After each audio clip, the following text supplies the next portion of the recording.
This is the Mercury 2008 25 horse ELPT 4-stroke. Just showing you how I drained the lower gear case oil. There's a screw like this one down here at the bottom. It's got a washer on it. Same identical thing at the top where it says oil level. Simply remove the two screws, drain the pans, which is what I've done here. You got to have the exact right kind of screwdriver, and sometimes you need to grab it with a wrench to apply turning force. If it's stuck a little bit, it's best not to wait. Do this thing at least once a year to check that your gear oil has not got water in it.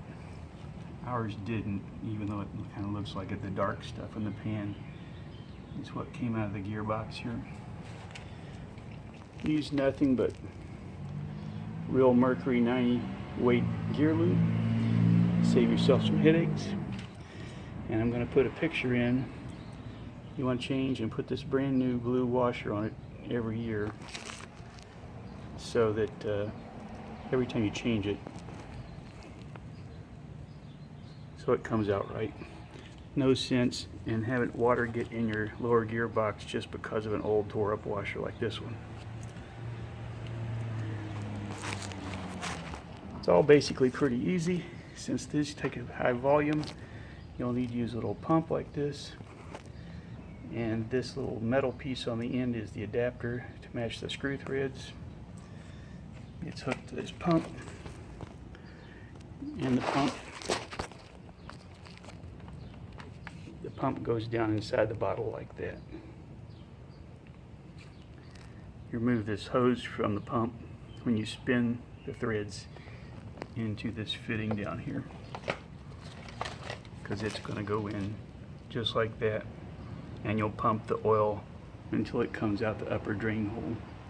And once it does,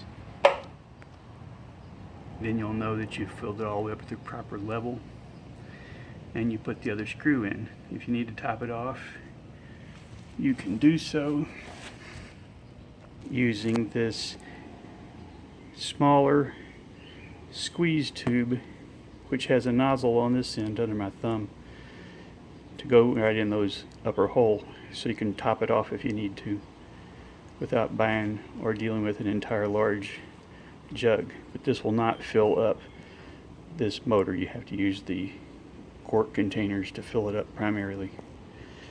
And that's it. Working on the 25 horse Mercury ELPT, which in 2008 was made by Tohatsu, and I imagine that they're still made by Tohatsu, just gone through some variations. They changed the RPM, for example, to make this into a larger motor like a 30. That's how I did it.